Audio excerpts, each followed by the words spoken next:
Hi, MInesh Baxi here. Thanks. We have a special guest with me today who is going to share his wisdom, his expertise.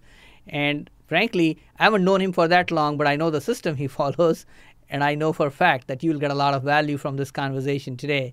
He's an entrepreneur, just like most people who work hard and decide one day, I would rather be on my own. And then they realize it's not that easy either. But he's at the other point. He has a very good growing business, does very well. And right here in Troy, Michigan. So we have Erik Meier with Sandler Sales Training. So Erik, welcome. Thanks for having me, MInesh. Appreciate it. Fantastic. And obviously I got connected to you through a few different people. But the main goal here in our conversation today for our viewers is to showcase somebody who's local, somebody who is having some value to provide, which will help people. Now, in your case, your clientele is pretty much business owners, salespeople. Is there anybody that we should be talking about other than those two? No, I mean, that's pretty much who we're going to end up working with. They're okay. Mostly in Michigan, primarily Michigan, Sure. business owners, sales professionals, non-selling professionals who may not look at themselves as salespeople, but know somewhere in their heart they also have to sell. In my opinion, everybody has to sell. Everyone's got to sell. And some of you may not know, but Sandler system is a phenomenal system. I'm a big fan of it. I've known it for about 20 years now. I've gone through different training programs through them. And I can tell you it is so powerful as a communication tool that my 16-year-old daughter is learning it right now because we homeschool my children. That's one of the things we do. So I believe so much in the system that I want my children to master it as well. And that's what I was telling Erik too. And I'm sure, Erik, you would agree that every high school should teach some of the concepts in communication. Would you agree? Absolutely. I was having a conversation actually last night with a business owner who's got a company started here in Michigan. They've got a couple hundred employees now. And we were talking about one of the biggest challenges that he sees in bringing on a lot of the new talent, the younger talent that he has. And it's not that they don't have the technical expertise, but there's really a big gap in soft skills, communication, eye contact, selling. I mean, all this other stuff that makes the business run. Fantastic. So let's just talk about you first. Sure. You're from Michigan. Tell a little bit about you and your background there. Yeah. So originally from Minnesota, born there. Oh, yeah? Which part of Minnesota were you born in? Just outside of the Twin Cities in Minneapolis, yep. Okay. I was in Bloomington for a short time. Oh, very good. Okay. And then we moved to New York with my family in the 80s. Okay. And ended up in Michigan in 94, 95. Okay. And I've been here ever since. Fantastic. Yep. Very good. And you're married, you told me, right? Yep. And you have children. Yep, 2 children, Ava and Valentina, 5 and 7. Fantastic. Yeah. Great. So did you have good fun time with Halloween and stuff? Oh, yeah. I mean, MInesh, they must have gone trick-or-treating a dozen times before the 31st even kicked up. So I don't remember it being like that when I was younger. We went trick-or-treating once, but no, they had a blast. Well, I'm glad to hear that. I'm from a different culture altogether. I never knew about Halloween until I got here. And it's like, we were new, and 4 of us were renting a place in New Jersey. We were all computer programmers. And we find that people are coming to our doorstep. I'm like, what are these people wanting? Then somebody educated us. It's like, you need to have some candies and stuff. That's what these kids are expecting. We literally thought there was a trick and treat. So they have to show us a trick to get a treat, which is not the case. It was funny for me from that perspective. Absolutely. So tell me a little bit about how you got attracted to being an entrepreneur and obviously Sandler system. Sure. If I go back in time, I think I was always kind of made for entrepreneurial standards, I guess, would be a way to describe it. From an early age, I used to sell trading cards out on my driveway. Right, I put a little table up, like a folding table that I take from my, mom's collection in the garage, stick it out there, buy a pack of upper deck cards, find the really good ones, put them in plastic cases, and stick like a $5 sticker on there and sell them one at a time. So I guess, that was kind of like... Your lemonade stand. Yeah, it was my lemonade stand, right? And I spent a little bit of time working at a company out of college, and that was Quicken. That's the only time I really spent at a business. And that was probably great, too, because with the idea of being an entrepreneur probably always in the back of my head, working alongside a guy like Dan Gilbert in a very entrepreneurial organization during the early 2000s was just a continued education in what that looked like. Very good. Yep. So how did you find out about Sandler system? So Sandler actually kind of came about in a really random conversation I had with my dad, who had known about it from his radio career. Okay. They had done some work with the Sandler office in another state, and when I was getting out of the world at Quicken and thinking about starting a company, he and I were having a beer, and he said, you gotta check this out. I think you might like it. And really short of that, Minesh, I'd never come across it, didn't know what it was. I thought I had learned a lot about selling, and when I found out about Sandler, it was interesting. You may have had the same experience, a similar experience. I looked at it and I said, on my best days, I'd like to think this is how I sell when it's effective. But I know many days when I'm not, on my game, I don't do this, and that's usually where it goes wrong. So I loved it. I fell in love with it. Well, good for you that you at least know that best days you were using it. I never thought I ever used it. It was on accident always before, right? Maybe. Yep. In my case, sales has never been a natural for me. Yeah. And I'm a computer programmer background, Yep. so you can imagine the geeky stuff. Oh, yeah. And engaging people in conversations. I mean, I can have a fun conversation, but engaging with a direction. Yep. Well, that's a challenge, and a lot of people don't realize it.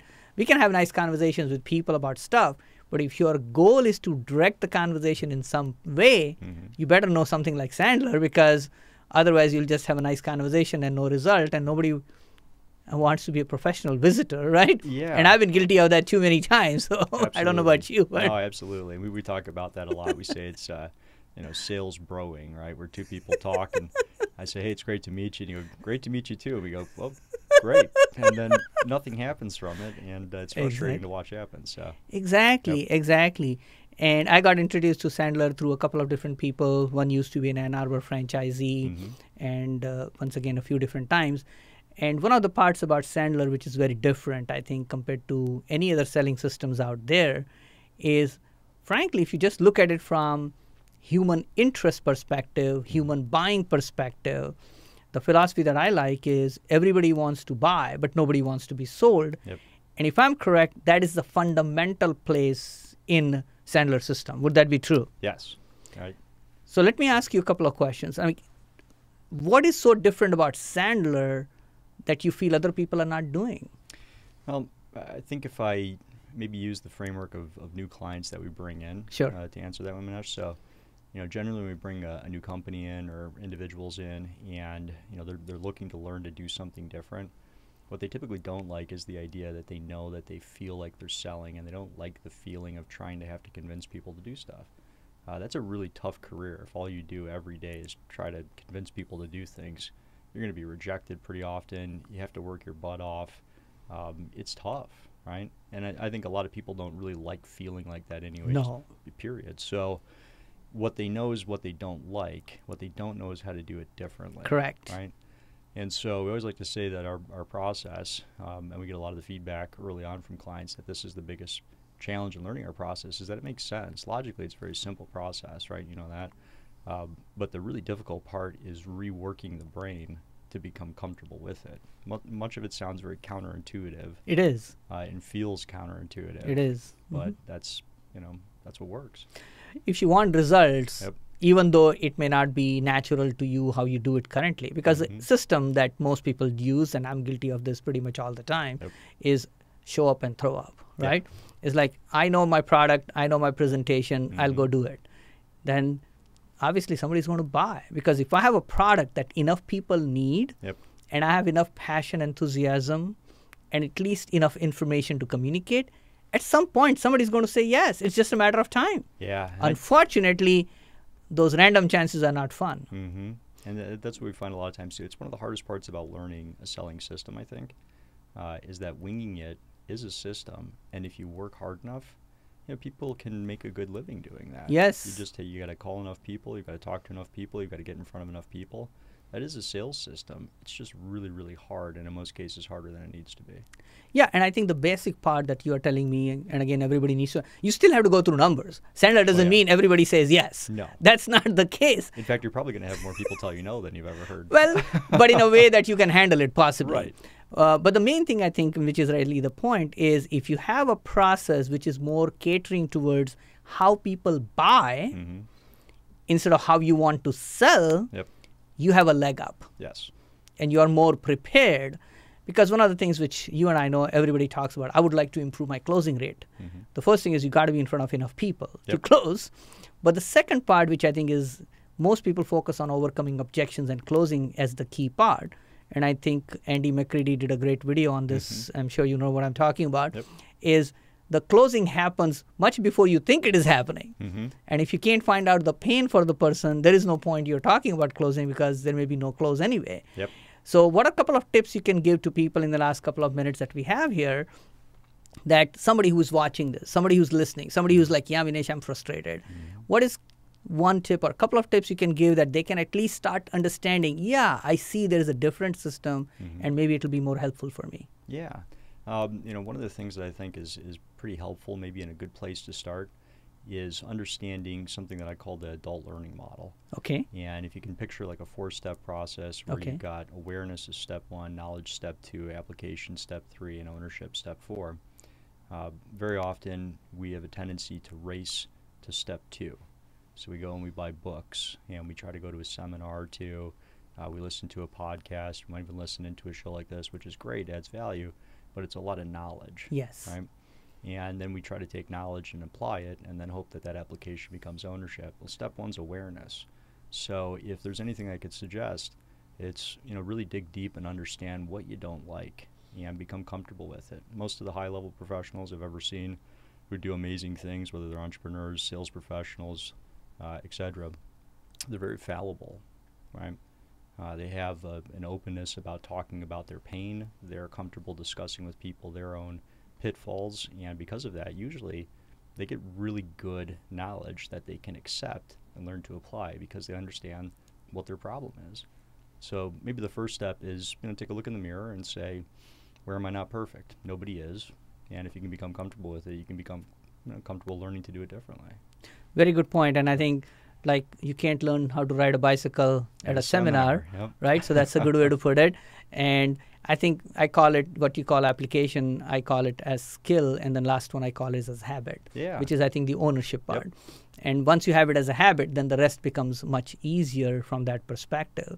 Now, somebody might be watching and like, they didn't get enough information about Sandler. They don't know enough. This is a short interview anyway.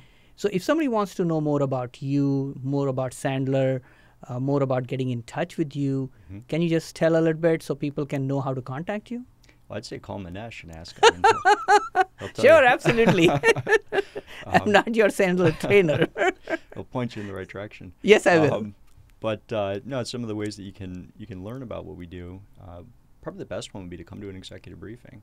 Where is your office? What's the number people can get hold of you at? So if you reached out to us, a good number to reach us at in our Troy office, and we've got a Lansing office and a Grand Rapids office. And in Troy, number's 248-688-9805. Okay. And if you called up there, Susan will help you figure out when our next executive briefing is, which is kind of like an open session where we talk kind of high level about what we do and have some people out there at a minimum. It's good networking.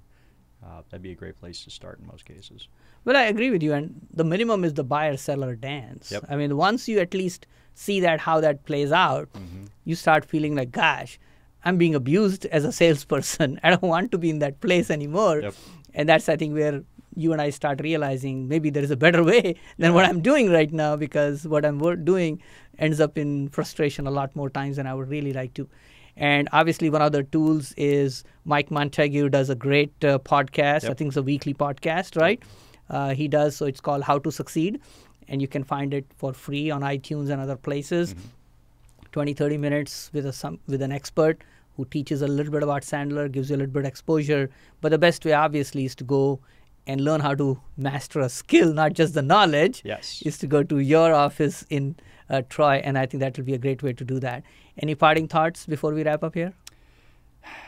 Most people who I see who become real true sales professionals, Minesh, weren't born that way.